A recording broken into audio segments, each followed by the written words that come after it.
Hi hello అండి, welcome back to my channel పద్దు express. ఎలా ఉన్నారు? అందరు బాగున్నారా? ఈరోజు చూసారా, రాగులతోటి చపాతీలు చాలా చాలా బాగుంటాయి. అసలు చాలా సాఫ్ట్గా కూడా ఎంత బాగా వస్తాయో, చాలా బాగా వస్తాయి.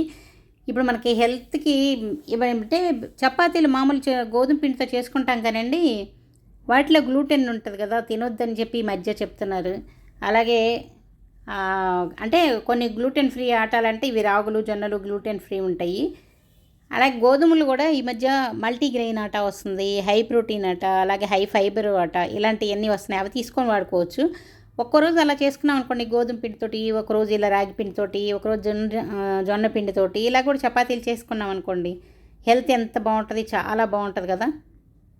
ఇప్పుడు ఇవి ఎలా చేసుకోవాలో చూద్దాం. చూడండి, ఒక బౌల్లో నేను ఇప్పుడు 3 గ్లాసులు అంటే 3 బౌల్స్ వాటర్ తీసుకుంటే 3 బౌల్స్ పిండి తీసుకుంటున్నాను ఈక్వల్గా అనమాట.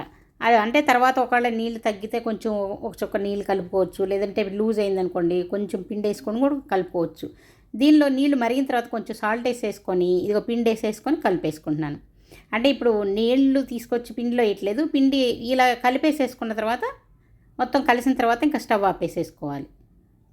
ఆపేసేసుకొని కొంచెం ఒక్క నిమిషం, అంటే అడుగును కొంచెం అంటుకొని ఉంటుంది, అందుకని చెప్పి ఒక్క నిమిషం ఆగాలన్నమాట. ఆగిన తర్వాత ఒక 2 నిమిషాలు అలా ఉంచేసి తర్వాత దీన్ని వేరే ప్లేట్లోకి కానీ బేషన్లోకి కానీ తీసుకోవాలి.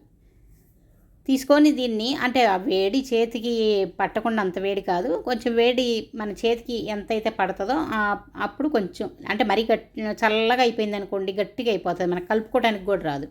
అలా కాకుండా కొంచెం వేడి ఉన్నప్పుడే దీన్ని ఇలా కలుపుకోవాలి. చూసారా, కొంచెం ఇలా కలుపుకుంటూ ఉండాలి. ఇప్పుడు కొంచెం నీళ్ళు తగ్గితే వచ్చుకొని నీళ్ళు కొద్దిగా కలుపుకోవచ్చు, లేదంటే నాకు పిండి కొంచెం లూజ్ అయిందండి, అందుకని మళ్ళీ పొడిపిండి కొంచెం కలుపుకుంటున్నాను. చూడండి, ఇలా కలుపుకుంటున్నాను. ఇలా కలుపుకోవచ్చు, కొంచెం తగ్గింది అనుకోండి ఇలా కలుపుకోవచ్చు.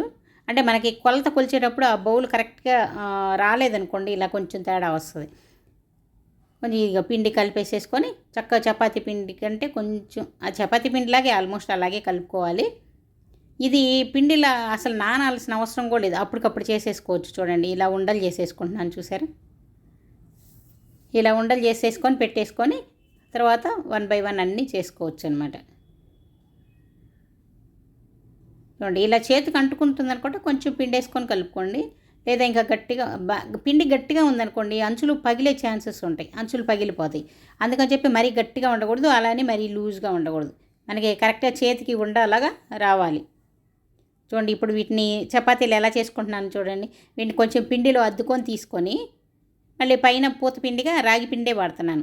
చేతులకు కూడా అంటుకుంటుంది అనుకుంటే చేతులకు కూడా కొంచెం పూత పిండిగా దాన్ని తీసుకోవాలి, రాగి పిండిని తీసుకొని ఇలా చపాతీలు ఒత్తుకోవాలి. ఎంత బాగా వస్తున్నాయి చూడండి. చూడండి, మనకి చక్కగా పల్చగా కూడా బాగా వస్తున్నాయి చూడండి, మరి మందంగా కూడా రావు, మామూలు చపాతీలాగానే వస్తున్నాయి చూడండి. చాలా చాలా బాగుంటాయండి, చాలా ఆరోగ్యానికి కూడా చాలా మంచిది. ఇది షుగర్ కంట్రోల్ అవుతాయి, షుగరు బీపీలు ఏదైనా వెయిట్ లాస్ అవ్వాలని అందరికీ నేను చాలా వరకు ఇలాంటి హెల్తీ రెసిపీసే చూపిస్తూ ఉంటాను. అంటే మామూలుగా కూడా ఉంటాయి, అంటే కొందరు పిల్లలు వాళ్ళు అంటే అచ్చగా ఇవే తినాలనుకుని అందరికీ బోర్ కొడతాయి అని చెప్పి నా మామూలుగా కూడా కొన్ని చూపిస్తున్నాను. కానీ హెల్తీ రెసిపీస్ చాలా ఉంటాయి చూడండి. మీరు ఇలా చేసుకున్నారనుకుంటే మీ ఆరోగ్యం ఈ రోజులో మందులన్నీ తగ్గించుకోవాలనుకుంటే ఇలాంటివి చేసుకున్నారనుకోండి, మనం వాడే మందులు తగ్గించుకుంటూ పోవచ్చు. చూడండి, చక్కగా చపాతీలు ఎంత బాగా వస్తున్నాయి.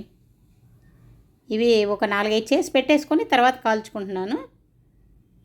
చూడండి, పెనం వేడెక్కిన తర్వాత దీన్ని వేసేసుకొని ఇది కొంచెం నూనె కొద్దిగా ఒక 1/2 స్పూన్ అంతా అంతే నూనె వేసుకుంటున్నాను. ఎందుకంటే పైన వైట్గా పిండి ఉంది కదా, ఆ పిండి అలాగే కనిపిస్తూ ఉంటాయి, అంటే తినడానికి బాగానే ఉంటాయి, అది చూసేటప్పుడు కొంచెం ఏంటి వైట్గా ఉంది అనుకుంటారు. అలా కాకుండా ఇలా వేసుకోండి. లేదు మాకు పులకాల్లా కావాలి అనుకుంటే నూనె లేకుండా చేసేసుకోవచ్చు. కొంచెం వైట్గా కనిపిస్తే ఏమవుతుంది, అసలు నూనె లేకుండా పులకాల్లా కాల్చుకోవచ్చు కదా అనుకుంటే అలాగే కాల్చేసుకోవచ్చు.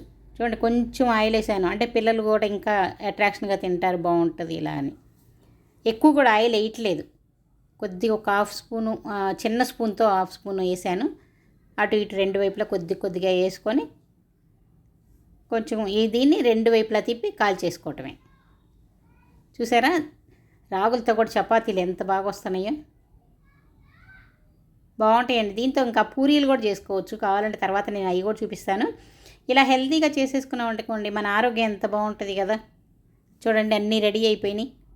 ఇవి మీకు సాయంత్రం దాకా ఉన్నా ఇలా అంతే సాఫ్ట్గా ఉంటాయి, అసలు గట్టిగా అవ్వవు. మరుసటి రోజు తిన్నా కూడా మీకు అవి బాగుంటాయి. మిగిలిపోయినాయి అనుకోండి మేము మరుసటి రోజు కూడా తింటుంటాం. దీనిలోకి చక్కగా గ్రేవీ కర్రీ ఒకటి చేసేసుకొని తినేసేయండి. అలా నాన్ వెజిటేరియన్స్ అయితే చక్కగా చికెన్ చేసుకున్నారనుకోండి, దీంతో పాటు చికెన్ తింటే అబ్బా సూపర్గా ఉంటుందండి. తిని చూడండి. అలాగే వెజిటేరియన్స్ అయితే మామూలు బంగాళదుంప కుర్మానో లేదంటే ఏదైనా వెజ్ కుర్మా చేసుకొని తినండి. దీంతో అలా కుర్మాలు చాలా బాగుంటాయి. లేదంటే మామూలు కర్రీస్ అయినా పప్పులు కూడా బాగుంటాయి.